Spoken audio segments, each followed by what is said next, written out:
Okay. Hello.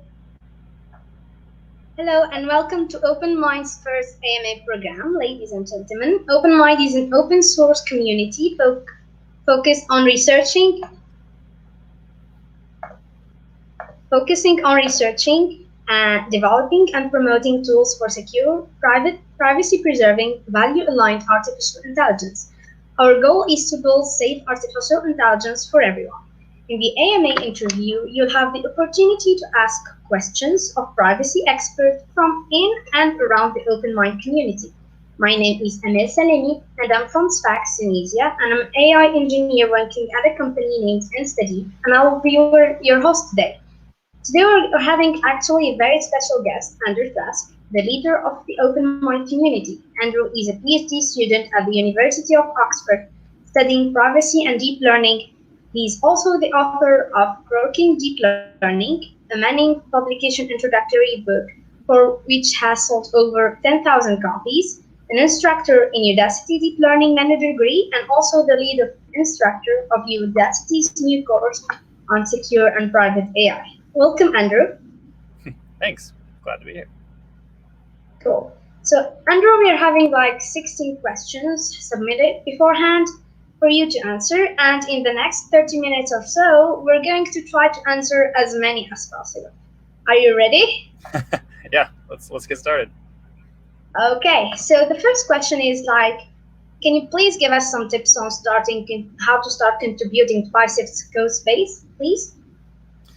Yeah, so getting started contributing in an open source project can always be a bit challenging. So there's a few things that we've done to try to make that easier. The first thing that you should do is first be familiar with kind of, I guess, some sort of deep learning framework in general. So if you're not familiar with PyTorch and TensorFlow, or PyTorch or TensorFlow, definitely start there. But if you feel generally comfortable with those frameworks, then you're probably ready to pick up what we call good first issues. So if you go to the PI Sift GitHub, so that's github.com/openmind/PI Sift, you'll see at the top left-hand corner, there's a little tab called Issues. If you click that tab, then you'll see a big list of basically mini projects that other contributors in the sort of ecosystem of PI Sift have said, they'd like these are projects that we would like for people to do, and especially if you look for ones with the label good first issue, any issue with the label good first issue is a project that someone thought would be appropriate for someone who's just getting started in PI Sift. So that's probably the best place to get started. And if you get stuck, join OpenMind Slack and ping a question into the channel Team PI Sift, and we'll be happy to help out. Cool. That's really interesting. Hope people try to join more. So the second question is like, what inspired you to start OpenMind community? So a couple years ago, I wrote a blog post called Building Safe AI. So I was kind of in my first year of PhD, and I was just experimenting. I'd come across homomorphic encryption, and I thought it was quite a curious technology. And so I just explored a blog post, so the implications of potentially trying to train a homomorphically encrypted neural network. And then on the heels of publishing that, I think it did really well in Hacker News and got bounced around a lot. I can share the link somewhere if people don't know where it is. I ended up giving a talk on it at the Future of Humanity Institute here in Oxford, which happened to be right up the street. And it just became really clear that there was something really interesting at the intersection of cryptography and AI. And shortly after that is when the OpenMind project started. And yeah, we've been working on cool stuff ever since, I suppose. Cool. That's very cool. Nice. So another question is, what if someone who was not selected for the scholarship program, I guess the Udacity program, the secure one, can take this course on Udacity and can get the same knowledge as who got the scholarship? Oh, yes, absolutely. So the course itself is a free course. So I think the scholarship promotional might have implied that the course actually costs money, but the goal of building the course was to try to lower the barrier to entry for people to learn how to do privacy preserving AI, because if we can make it easy, then hopefully Lots more people will do it. Yeah. But yeah, if you go to udacity.com/private-AI, so udacity.com/private-AI, then you can click the sort of start free course button there, and anyone can get started because it's a free course. So yeah, hope you enjoy it. Nice. Okay. So another question is, what are the big issues, problems, / problems that must be addressed in terms of federated learning or differential privacy? So federated learning and differential privacy working in the real world on sort of general use cases, they each kind of have different problems. So I guess I'll start with federated learning. Federated learning is a relatively straightforward concept, but I think it's quite difficult to do in a performant way at scale. So there's a great paper that the Google folks just published. I think it's called Federated Learning at Scale, or Machine Learning at Scale, Federated Learning at Scale. I tweeted it out a couple of weeks ago. That talks about a lot of the things that they've done to try to be able to scale federated learning when training on Android devices. And at the moment, so PI Sift is obviously making great progress, but there isn't like a complete framework that allows you to sort of do federated learning at scale out of the box yet. So it's really only this kind of big tech companies who have implemented it for their own devices. So I would say one of the big pieces for federated learning is just getting it to scale and getting it to go fast. And secondarily, I would say both for differential privacy and for federated learning, making it easy to use and easy to build applications that leverage these technologies without having to necessarily be an expert in them, right? So hopefully you don't have to be an expert in differential privacy or an expert in federated learning to be able to implement an app that uses them. So if you think about all the different cryptography that's quite advanced cryptography that people use every day and build apps with two-factor authentication, all these kinds of things, we've done a great job of sort of hiding all of the technical bits inside of really good libraries, so that everyone can use cryptography all over the place. And we need to see sort of the similar kind of library development for both federated learning and differential privacy, I'd say. Yeah, I hope one day we get there, because I think that's the goal of OpenMind after all, right? Yep, definitely. Yeah, hopefully. Okay, so there is another question, which is, there are ongoing discussions on ethics of AI nowadays. What, according to you, means when we say ethics in AI, and why is it necessary? So when I think about ethics in AI, I mostly think about trying to make it easier to use AI for good things, and probably harder to use AI either intentionally or accidentally for in ways that could cause harm. So one good example is research into fairness and bias of models. So like people have found that when you just take your training data and train, say, a deep neural network on it, often embedded in the data is certain bias that can actually be harmful when the model is deployed in the real world. So like one take on working on ethical AI is about making it easier for people to implement AI systems which conform to the ethics and norms of society. And I think that you could say that that's pretty much what OpenMind is working on. I think we work on quite a unique set of ethical problems relative to perhaps the rest of the field, maybe some underserved problems, in particular on like encrypted deep learning and encrypted AI, and also the integration of federated learning, differential privacy, and secure MVC into kind of one sort of end-to-end system for privacy-preserving AI. But yeah, when I think about ethical AI, I think about making it easier to do good things and harder to do not good things. Yeah. Okay, so one of the questions is like, how can I make a career in secure and private AI? Well, I think it's very interesting one. That is a great question. So obviously these technologies are in their infancy. That is both a very good thing and a challenge when it comes to building a career in it, right? Because it means that, as I guess the overquoted Wayne Gretzky said, you always want to skate to where the puck is going to be, right? You want to acquire skills that are going to be in demand in the future. Yeah, exactly. Yeah, so at the moment, I would say that best thing to do if you're interested in leveraging these tools in your day-to-day work is to look for areas in AI where training data is very limited, and it's limited because of either a lack of trust or regulations that explicitly limit how it can be used. So I think the two obvious players here are healthcare and finance. So healthcare and Yeah. finance both work with tremendous amounts of personal information, and who gets to own what and who gets to control and manage what is a real limitation. So I know in particular, here at Oxford University, there's a professor who is working on a network for dementia. Because basically what he's found is that his research trying to cure dementia is limited by the fact that he doesn't have access to enough data and information on dementia patients to do the work that he wants to be able to do.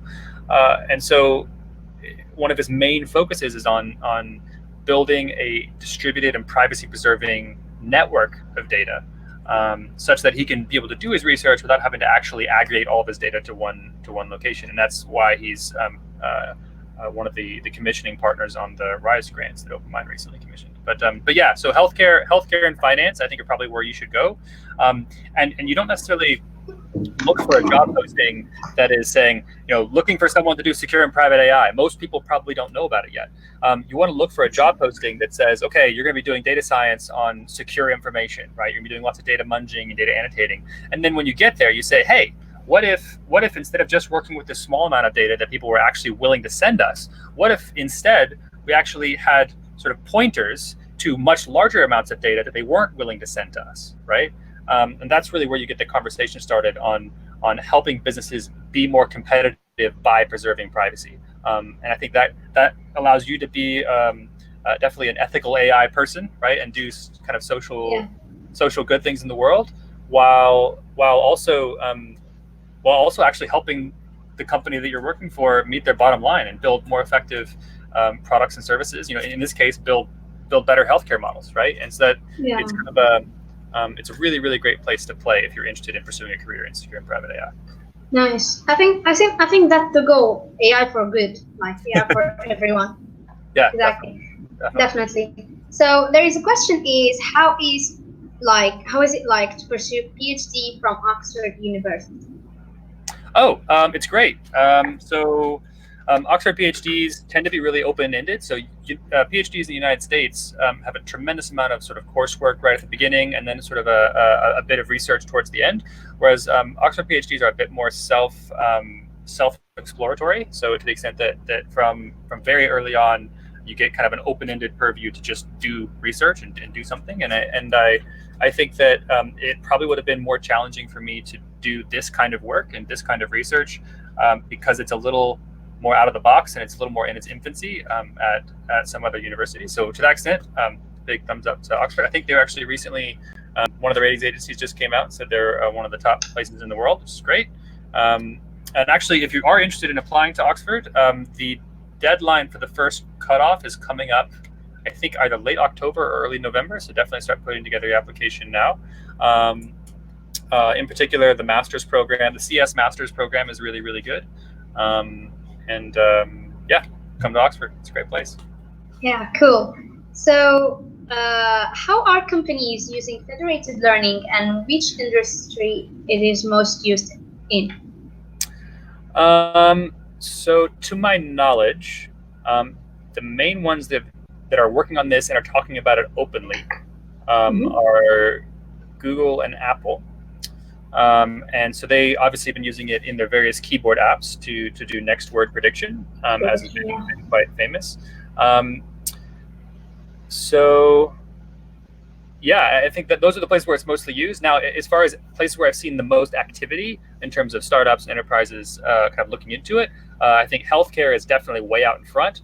And then finance is also. So the two industries I mentioned earlier, I think, are sort of best poised because they're sort of dominated by large enterprises who have kind of both the R&D sort of money and freedom to pursue sort of exploratory technologies, while on the same side having strong reasons to want to be able to protect and work with sort of potentially sensitive data sets. So yeah, that's where I'm seeing most of the activity. Yeah, cool. That's cool. Well, they are the giants. So with both TensorFlow and PI Sift eventually having full-blown functionality for privacy-preserving computing, where do you see PI Sift niche? So I think PI Sift. So TensorFlow and I guess PyTorch is probably what they meant.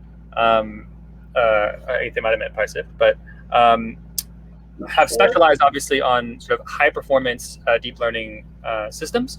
And TensorFlow has come out with secondary libraries that do demonstrate several really important privacy technologies. However, where I think PI Sift really shines is on integrating these disparate technologies into one cohesive API that is as easy to use as possible. So what I mean by this is whereas someone might publish a library showing how they implemented a differential privacy technique. Another person might show or might put together a library for a certain type of encryption, or that operates on secure enclaves, or like lots of these sort of individual privacy technologies. But what PI Sift is ultimately trying to be is a protocol that allows you to integrate all these technologies together into a single sort of private data science interface, right? And actually, if you look at like some of the earlier projects, or sorry, some of the newer projects, like Sift.js, actually taking what's in PI Sift, the protocol, and implementing it in other languages so that it can be deployed across platforms, right? And if you look at some of the great work that Jason Mancuso is working on, and OpenMind as well, is working on making even the PI Sift interface itself generic between PyTorch and TensorFlow, and I think we'll likely integrate other frameworks as well.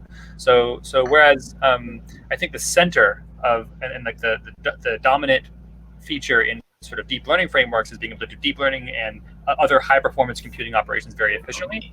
And there are some libraries that use these frameworks for privacy preserving operations.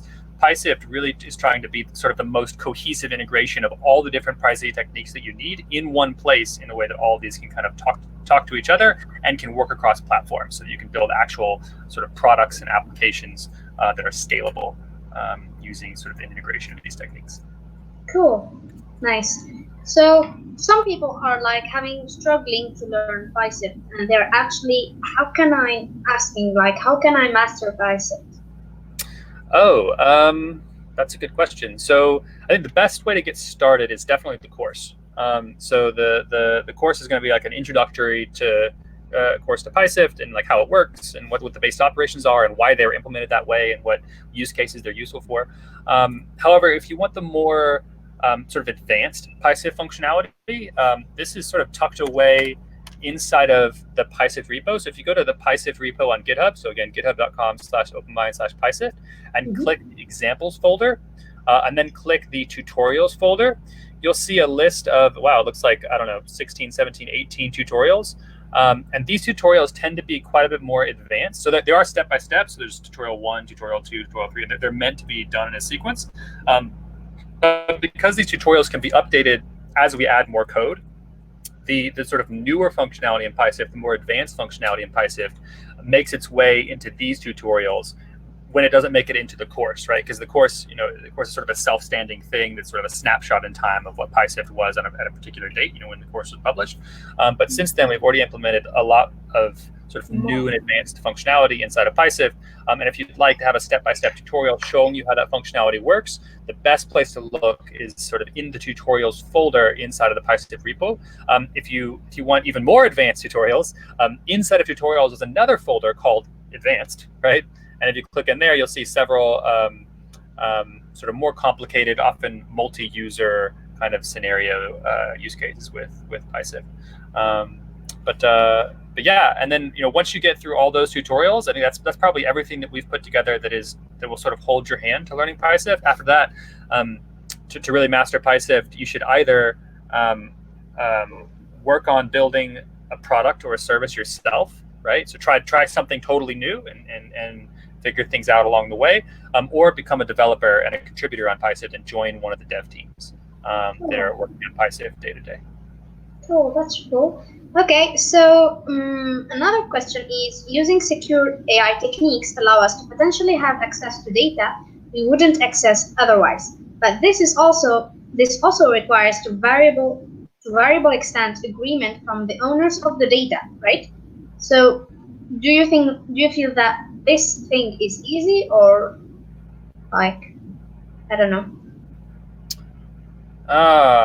Okay. So basically, how do we Like, go from implementing privacy techniques to actually convincing people who don't understand them that they're trustworthy, and then like that the infrastructure is capable of protecting their data?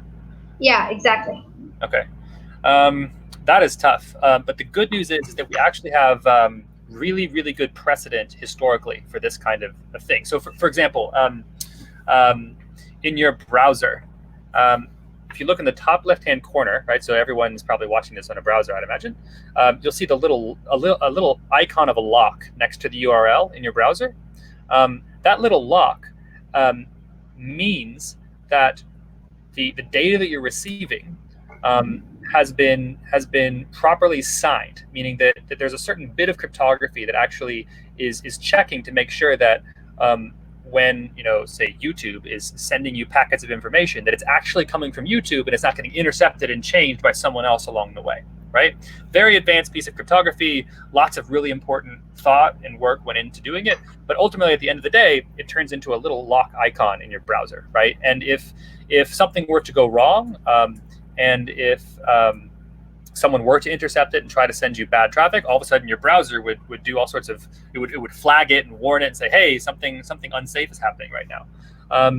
So at the end of the day, all of this work that we're doing right now probably has to be communicated to an end user through something like this. And then there's the question of like, what does it take for this to be socially validated, for people to know that they can trust it, or for it to get, and this is often like, it gets official sign-offs, perhaps from a regulator or from sort of a social maven, or through other sort of more sociology, or kind of sort of like a sociology or political science experiment. But and it's actually, it's a great question. It's not totally clear how that needs to happen yet, but we do have good precedent for where this is done before, and I think we can be quite confident in saying that the way we do not accomplish that is by requiring everyone to know how cryptography works, right? Because that's a bit of a tall order. Although I guess teaching cryptography, or at the very least computer science at earlier grades, might be a good idea. Yeah, so we're going to need some sort of like certification, some sort of consistent UI piece that helps people know when they're safe and when they're not. And it's not yet clear exactly how that's going to work yet, but that's definitely something we're putting a lot of thought into just in the community of OpenMind. And so if you're interested in those kinds of conversations, I highly recommend joining the Slack and jumping into those conversations. Cool, that's cool. Okay, so another question is, why do you think of big picture federated learning? How do you see it being implemented in everyday things like self-driving cars, disaster rescue, traffic control, etc.? Yeah. So the notion of sort of devices everywhere collecting data and allowing you to train models on them is certainly quite interesting. And federated learning does open up the potential for something like that to happen. And I think one sort of more scarcely known implication of federated learning is it doesn't just save you on privacy, it also reduces the network overhead required, which is usually a key bottleneck. So it can actually make learning sort of Internet of Things. Well, it can make, actually, in some cases, it can make learning easier than if you have a lot of data on a device than actually moving the data up. So that was in like the original federated learning paper. Cool. Yeah. Good to know that. Yeah. But when I think of big picture federated learning and how it's going to be implemented in lots of everyday things, my mind first goes to how do we answer the question of who's controlling that and who has access control and who's governing that system, right? So for me personally, the thing that I wonder is like, what does infrastructure look like so that all of the data that has something to do with me, right? Whether it's my own personal phone or whether it's me walking by a sensor that's on the ground somewhere, right? How do I maintain governance over the only copies of my information, right? And that's a different kind of technical challenge. And I think it's one that we haven't necessarily overcome yet, but that techniques such as federated learning, secure MPC, and differential privacy, if combined together and implemented in a performant way, could allow for that kind of thing to happen, particularly as like faster networks like 5G allow us to have sort of more network communication on our mobile phones. So yeah, not a solved issue yet, I would say, but I think that we're making very good progress, and I think that the right place to look is some intersection of differential privacy, encrypted computation, maybe secure hardware, and federated learning. Cool. Yeah, definitely. So, so another question: can we implement privacy-preserving techniques in natural language processing? Any changes or some method can we implement? That is a great question. One of my absolute favorite new projects inside of OpenMind is being led by Alan Abudib.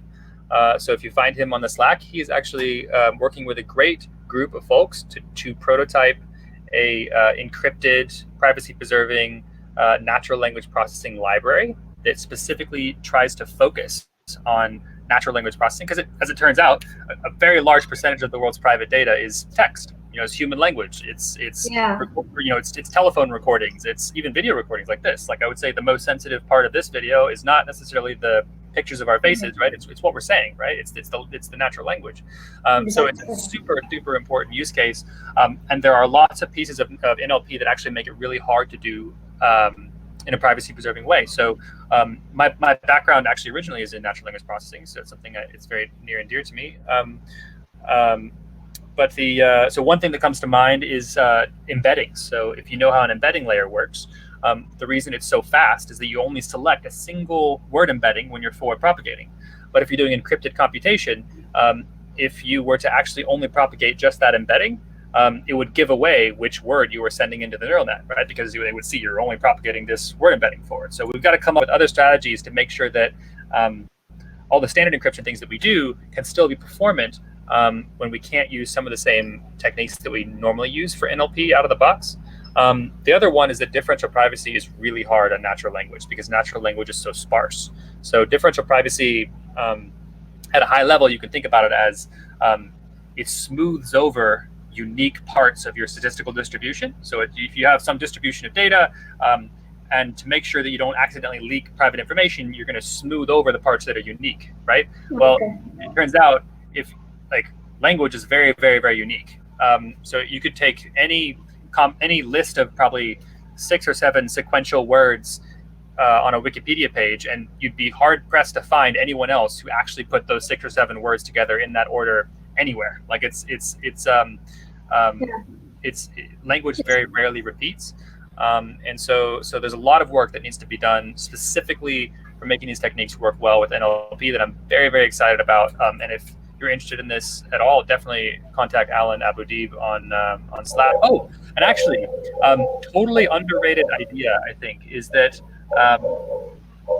so lots of breakthroughs have happened in AI and deep learning because the biggest breakthroughs have happened because we had access to a lot more learning signal for some reason, right? So one good example is like ImageNet. So Amel, you remember like the ImageNet data set that came out, and then all of a sudden we had this big push in quality of image processing using deep neural networks, right? And that was a big part of that was just because we had a big data set to work with, right?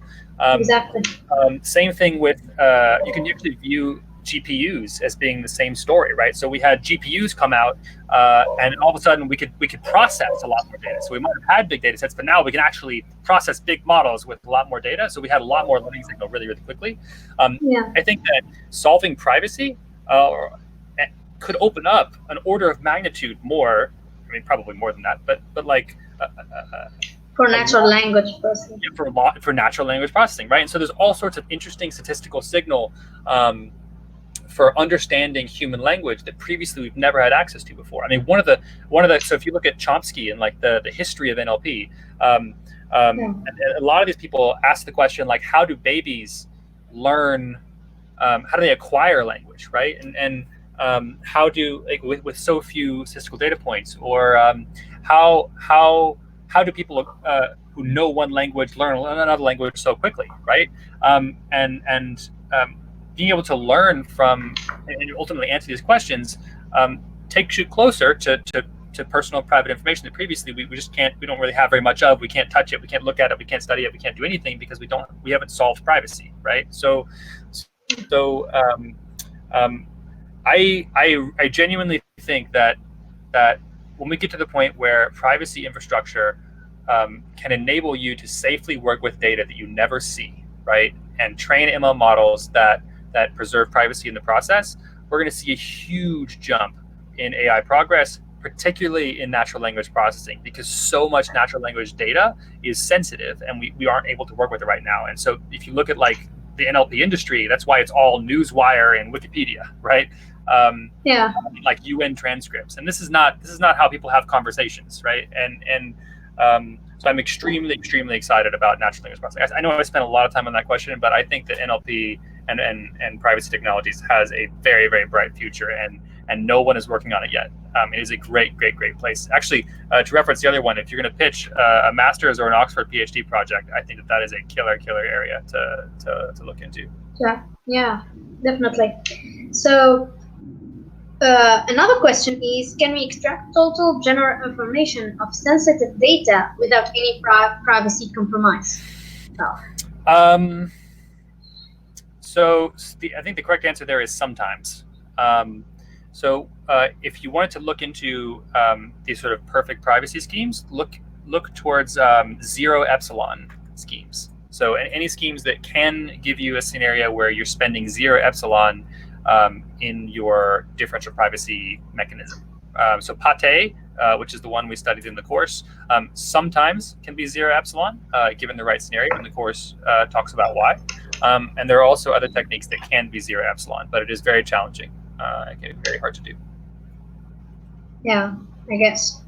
So do you see federated learning as the future of most of the, if not all, machine learning computation in the future? By utilizing our personal machine to train models on data generated by us, we are ensuring a very so he's saying, like, basically, like, what do you see federated learning? Where do you see federated learning in the future? Yeah. So, okay, cool. So, how can we apply these techniques to e-commerce recommendation engines trained using federated learning? Okay, yes. Here's why I think that federated learning actually will be the future of most, if not all, machine learning. Because eventually, we're going to be able to pip install a deep learning framework, and it is going to ship in the framework access to more data than you would ever need, right? Remote access. It's not going to bring the data down to you, but it's going to be the most convenient way to be able to do data science, because instead of having to go through all the rigmarole, all the process of like asking for a valuable data set, downloading it, data munging it, processing it, all this kind of stuff, right? You're just going to have it. It's going to be there, right? And if you want to see really exciting early progress on this, check out the Grid project inside of OpenMind. So OpenMind/PyGrid.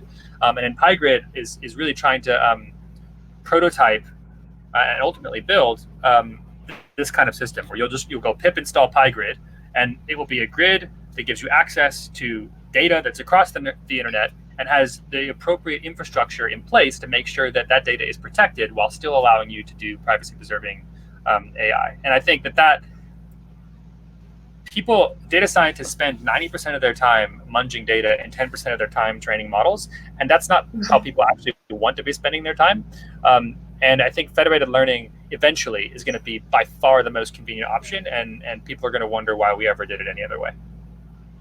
Yeah, I agree. Cool. So another question is how to use the newly released Google Differential Privacy Labs. Some project idea? Well, and thanks a lot. Yeah, so Google did recently release a new differential privacy library. I believe I tweeted it out shortly after. So definitely go check it out. So it's github.com/Google/differential privacy. This is super duper exciting library. I mean, so if there's already a shortage of privacy preserving AI libraries, there's an even bigger shortage of privacy preserving AI libraries that have been vetted by industry experts and already deployed in production. And so the notion that's what this library is so exciting. So like a lot of these mechanisms did already exist, but they didn't exist in the form where like security experts have audited all of the code and know that it's correct, right? And that is a really, really big deal, or at least believe that it's correct. So as far as things for you to build, really anything that you're interested in doing with differential privacy, there's a couple of great examples actually if you check out that code base. And then because we are so excited about that code base, we've also started a project inside of OpenMind called PyDP. So openmind.com or github.com/openmind/PyDP, which is going to be a Python wrapper around those that GitHub repository. Because basically right now it's in C++, but lots of data science and machine learning happens in Python. So we thought that it would be really nice to have a Python wrapper around it. And I'm super duper excited to see how that project takes off. So it's very new, but if you're interested in it, go give the repo a star. And you can sit back and relax and wait for it to be easy to use in Python, which would be great. Cool. That's cool. Definitely. So yeah.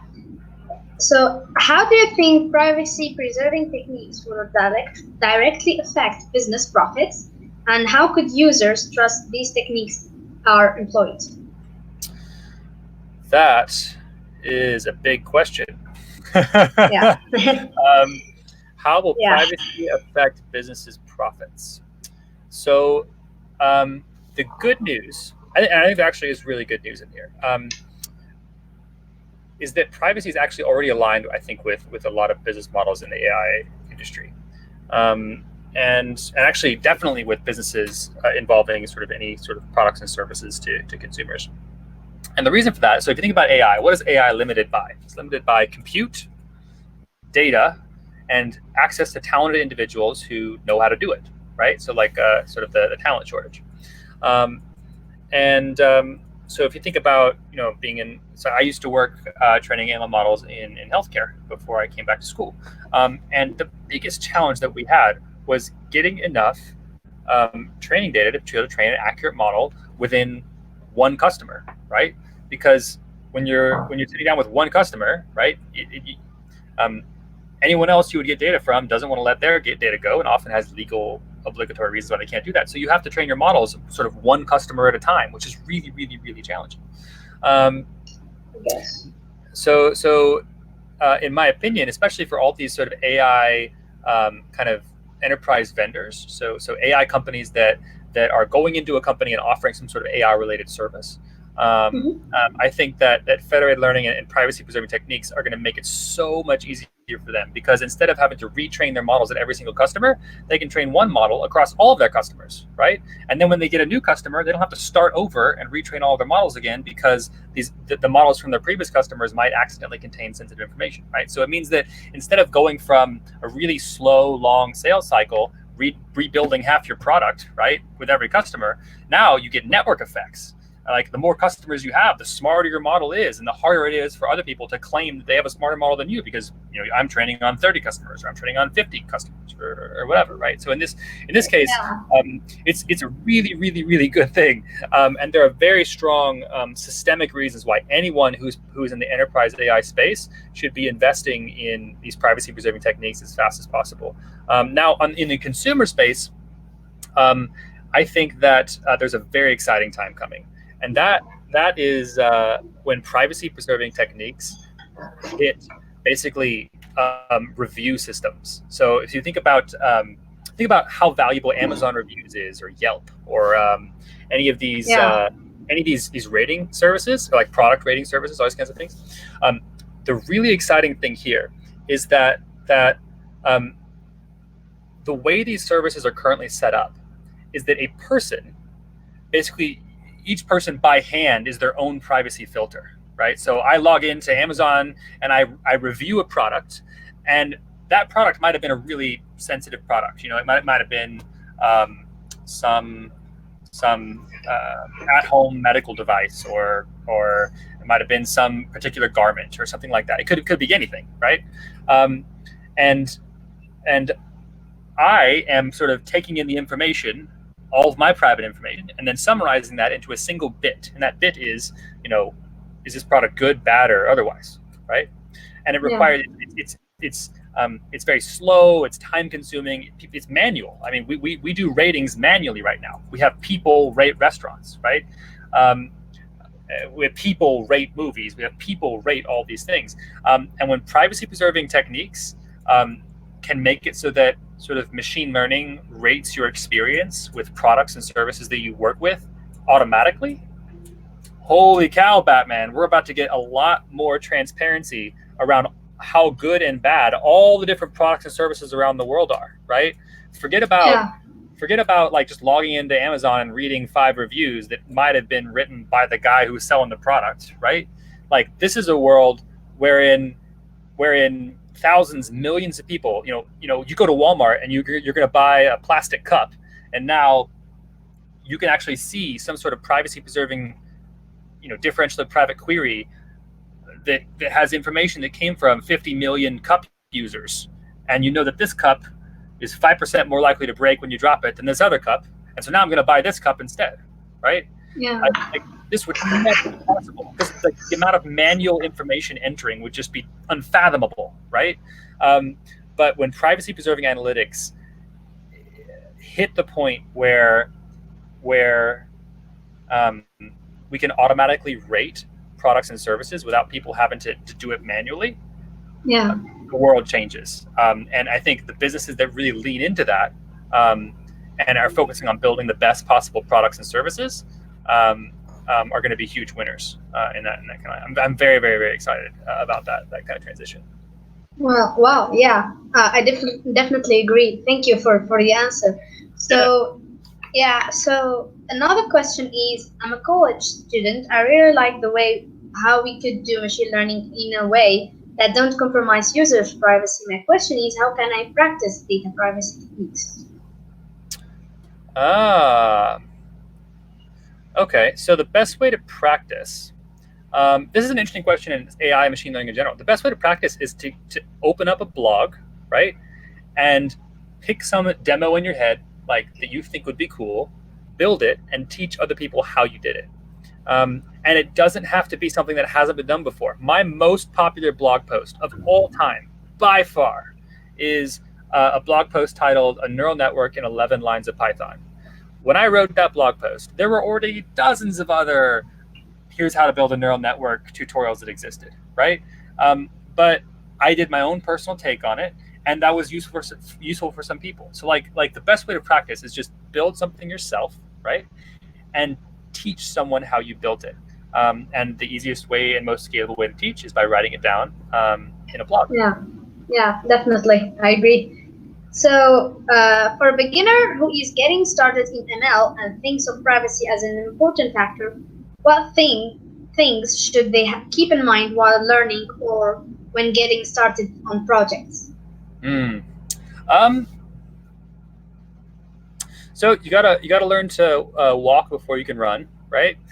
So start by focusing just on machine learning. So start by just learning the basics of machine learning or deep learning. So I've written a book on deep learning. Feel free to check it out, Grokking Deep Learning. But focus on the fundamentals first, then learn a framework. So PyTorch or TensorFlow. And then once you've learned a framework, then come check out privacy techniques, because they're a bit of a more of an advanced thing, and they sort of understanding how the privacy mechanisms work at the moment still requires a pretty significant amount of context on how AI and frameworks work in general. So yeah, that's kind of the path that I would recommend. Cool. So what are the qualities and skills do you think an MLDL researcher should have, and what do you recommend someone to focus on if they wish to get into research? Yeah. Okay. But without a PhD. Oh, I see. So first question, what qualities and skill sets do you think an ML researcher should have?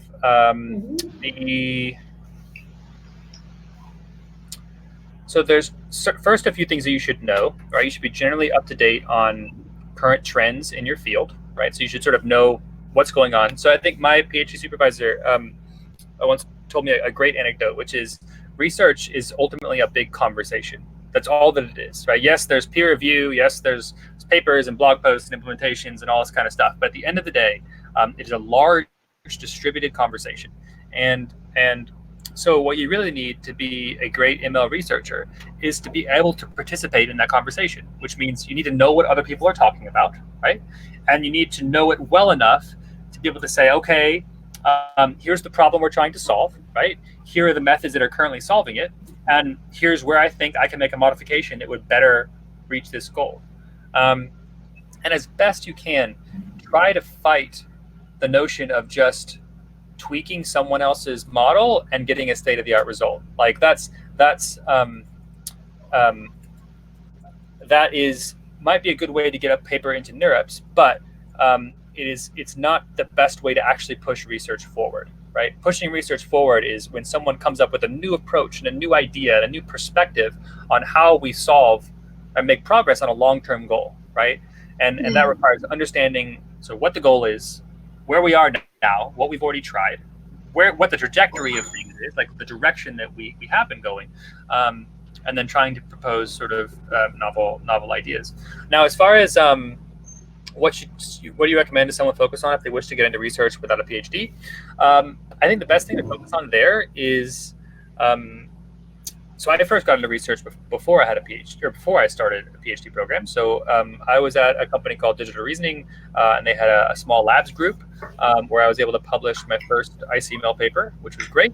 So I guess I would recommend just do research. If you want to be a researcher, just like do it. Like try to write a paper and like try to come up with something novel, and see if you can get it into a peer-reviewed journal.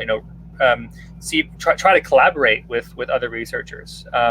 Be an active part of also the more granular conversation. So a lot of research gets exchanged around like on Twitter and on through email and these kinds of things. Like people just chat. So the more involved you are in the conversation, you will naturally find yourself being pulled into the research community, and you'll start to think like the researchers think, and you'll learn the vernacular and the jargon and the way people come at the problems that they're in.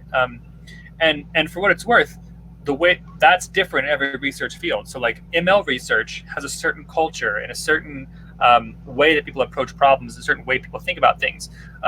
Cryptography, as I've becoming familiar in just in the last few years, has a different way of approaching things, a very different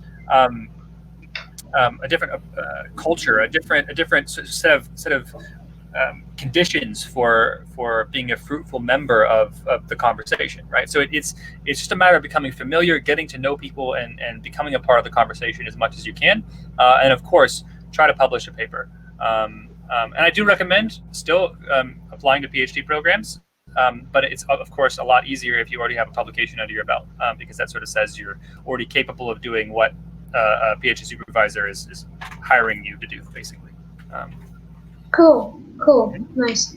Okay, so another question is, how do secure Enclave fit into the privacy of OpenMind? Oh, how does secure Enclave fit in with OpenMind? So yeah, we absolutely want to support secure enclaves. So I think we get this question a lot. Obviously, we've leaned into secure multi-party computation as sort of our first form of encrypted computation, because it's fast and anyone can use it, right? So secure enclaves require special hardware to be able to use, and homomorphic encryption, while it doesn't require special hardware, it's not very fast yet, right? So sort of secure enclaves is like very fast, but not a lot of people can use it. Homomorphic encryption is not very fast, but anyone can use it. Secure MPCs is like happy medium, where it's pretty fast and we can run it anywhere because it's just software. So I think basically we'll have we want to implement another worker abstraction that makes it so that in the same way that right now when you have a tensor you call .share, you could call .secure, .encrypt, or whatever, and it'll shoot it off into a secure enclave somewhere, and then you can still use the tensor like you normally would, but it's inside of a secure enclave. So I think like it definitely fits the PI Sift mission and vision. And I've had some great chats with Don Song and the Keystone project. I think is a great potential partner there. But until a volunteer comes into the project and decides to pick up that as an initiative that they want to champion, at the moment all of our dev teams are occupied elsewhere. So if you're interested in joining OpenMind and really championing one of the more challenging efforts, definitely consider jumping onto a secure enclave project, because I think that'd be really, really exciting. Yeah, we'd probably do that one day. for sure. Okay, yeah. So privacy preserving machine learning is only possible on supervised learning or unsupervised and reinforcement learning too. Oh, so yeah, you can absolutely do privacy preserving machine learning on unsupervised and RL. In fact, I would say that RL in particular is going to be very exciting once sort of we have better robotics, right? So RL Yeah. often sort of taking the notion of an agent in an environment learning. It would be very surprising to me if when we have sort of these kind of in-home robots and stuff around doing RL in our environment, um, they're going to be interacting with private data, right? So I mean, this is Yeah. really important. Perhaps the most private data, right? And they'll be with you, right, all the time. Um, Exactly. so I think that's super important. At the moment, there's not a lot of research in privacy preserving reinforcement learning, just because I think it's safe to say most reinforcement learning right now is done in simulation, and simulation tends to not have as much private data, with the exception of some RL that people do with a human in the loop, say on Mechanical Turk, something like that. But yeah, those are my thoughts. Cool. That's cool. So someone is actually asking, recently there has been this increased discussion surrounding dual use technology like such as guns use deepfakes and all. How do you see privacy preserving machine learning intersecting with the creations, with this kind of creations? So it is very difficult to know whether technology is going to be dual use when you're first working on it. I mean, this is just one of the classic tales of science in general. Um, um, so that being said, and that being kind of the big disclaimer, it is my personal opinion that privacy preserving techniques in general are not very dual use. That there are certain kind of core primitives that just throughout history have tended to lead to positive outcomes. So one example is shared ownership, right? Democracy. Another way of Yeah. thinking about it. So secure MPC, secure multi-party computation, making it possible for multiple people to share ownership over a digital asset like a model or a data set. I mean, this is a good thing. Like I struggle to think of potential misuses where if someone's actually using the technology, I guess for what it's made for, maybe that's too much of a qualifier, but um, it's hard for me to think of a use case where it's better for only one person to have access than for multiple to have to sign off on things. Um, I think that differential privacy is very similar, right? So differential privacy um, um, ultimately smooths out unique parts of a statistical signal, which to me, and maybe I'm just not creative enough. So this is, again, couched with the notion that it's very often very difficult to know about dual use ahead of time. But um, I would say machine learning in general is, of course, a very general purpose learning instrument that I think has been widely acknowledged as a dual use technology, and is obviously in the public sphere um, quite frequently lately. But I think that privacy technologies and privacy modifications towards machine learning and deep learning are distinctly positive, which is partly why I want to spend so much time working on them and making them easy for people to use. Yeah, I guess. Cool. Yeah. So, what are your thoughts on data cleaning and annotation in federated learning model? Whew. Data annotation in federated learning. Okay. Yeah. So we get this question a lot. This is challenging, but when you think about how machine learning is done in the real world, it's less challenging than I think you would think. So um, first pass, um, having one person go through and annotate something is pretty easy and is not that invasive, because um, it doesn't necessarily require that person having the ability to carry data out. People tend to be pretty forgetful, and finding one person you can trust, if you can choose from anyone, is usually pretty easy, right? Like, so this is like a scalable thing. People are already doing this, not too hard. Okay, Mm-hmm.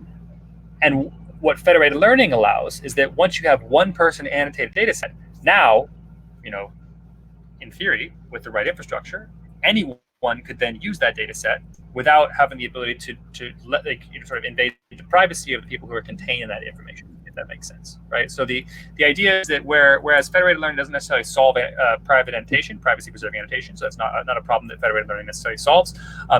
When you solve it once, it allows you to scale that such that lots of different data scientists can benefit from the single instance of someone annotating a data set, which I think is a really big deal. Another sort of as an aside, definitely check out the Snorkel library. So Snorkel library, it tries to do sort of semi-supervised learning, so you can do kind of some automatic annotation techniques, which are pretty cool. And also, I would say that in the long run, there's a good chance that annotation will go away for a lot of really important use cases. So right now, we use annotation as a proxy for the fact that machine learning isn't that good at forming some of the latent representations that we would like for it to do automatically. Consider the medical use, right? So at the end of the day, the label we really care about is living for a very long time. And so if we could train our models just to predict whether someone was going to live longer if you did this or this, we wouldn't need to annotate anything anymore, right? But the problem is that that's a highly nonlinear problem with lots of complicated pieces, right? So you can imagine that as we get better at machine learning, better at deep learning, and also as we have better access to potential substitute signal, such as maybe sentiment or happiness or general health. There's lots of interesting heuristics for say the healthcare industry that are just private attributes. They're just things you would never be able to release. And so in a world where privacy hasn't been solved, we don't have them. So we have to annotate all sorts of other things, right? So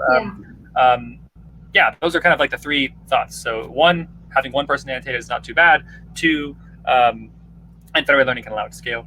Two, there are some automatic annotation tools that are quite interesting, like Snorkel. And three, for some of the most interesting problems, particularly around people, ultimately we're not trying to predict that many things. And the main reason we annotate is because machine learning is hard.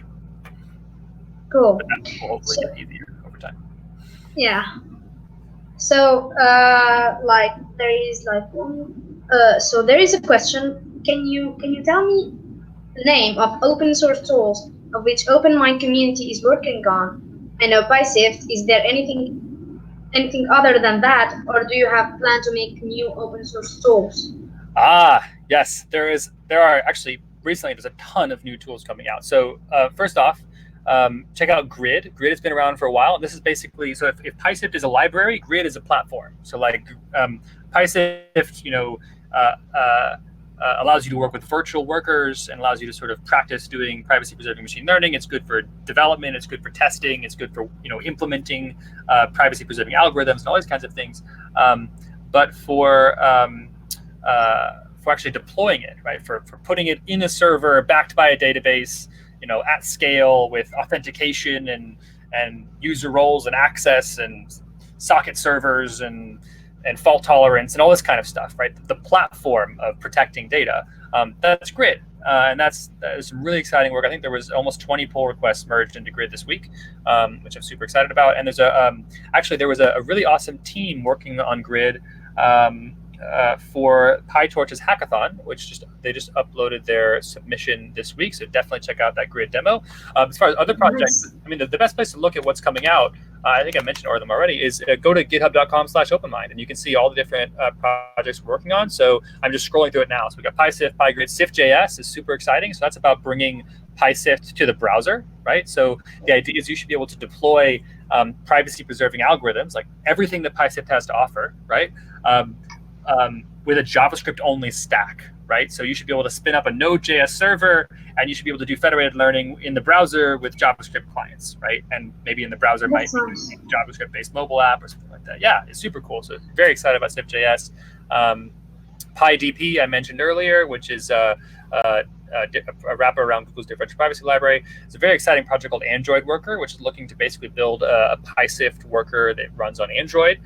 Grid.js is basically PyGrid, but it's designed to run on Node, so that you can do a JavaScript-only deployment, which is super exciting. if you want to see other kind of big projects that are prospective, check out the RFCs repo. So like many great open source projects, we have RFCs, which are great places to go check things out.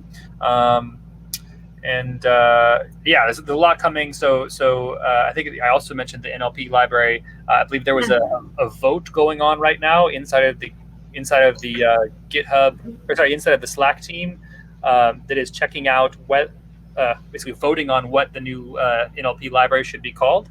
So I think that was in Team PI Sift, I think is where that vote was happening. Or was it in Team PI Sift? It might have been somewhere else. Yeah, if you poke around, it might have been general discussion instead. Oh yeah, it was a general discussion. So Alan Aboudib was asking. So I voted for Ciphertext. I think that's a really cool name for an encrypted NLP library. I think it's cool too.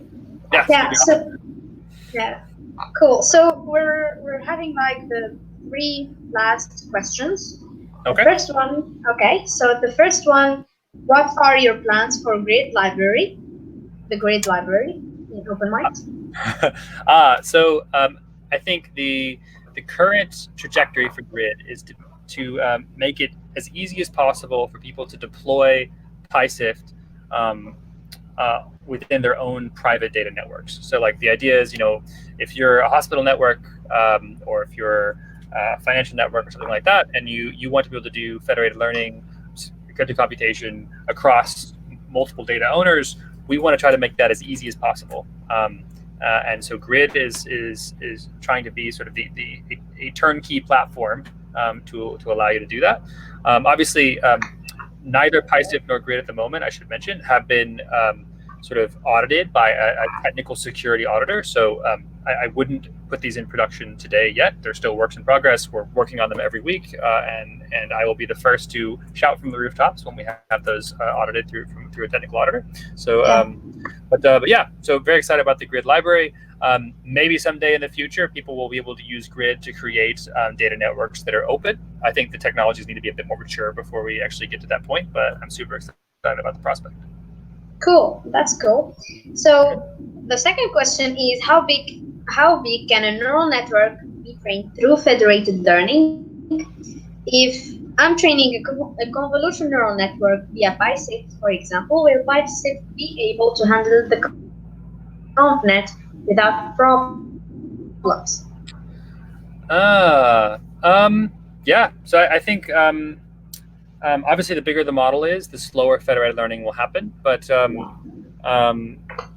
if federated learning is the difference between you getting access to more data and you not getting access to more data, typically that overhead is worth it.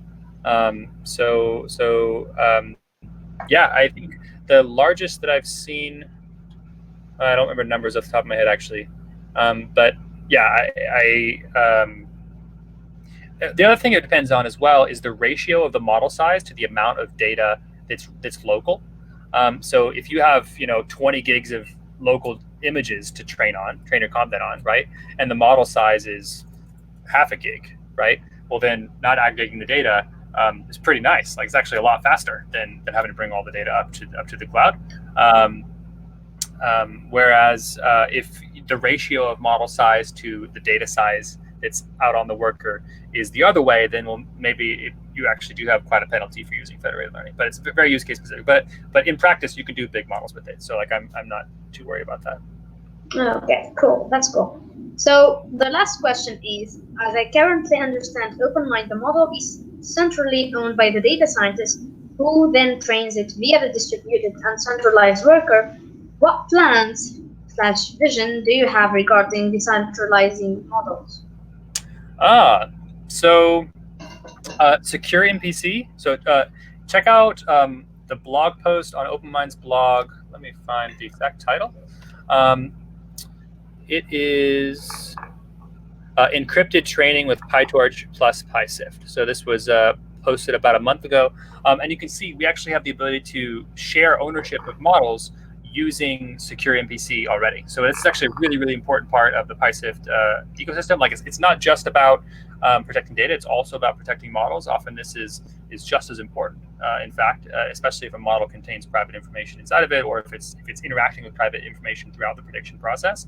And even as much as consumers are interested in protecting their private data, often companies who work really hard on developing, a valuable model want to be able to have that protected while they're protecting privacy. So it's a really important part of the OpenMined ecosystem. You should check out that blog post. Okay, thank you. So I think we're running towards the end of our session, our first AMA. So thank you, Andrew, for jumping in and for like answering all these questions. I know that there is like lots of other questions, but it's not possible to answer all of them today. Sorry. But yeah, thank you very much, everyone, for tuning in. And please give a star to OpenMind on GitHub, join our Slack, and share everything that you've learned here with other people. Thank you. Yeah. Bye. Bye.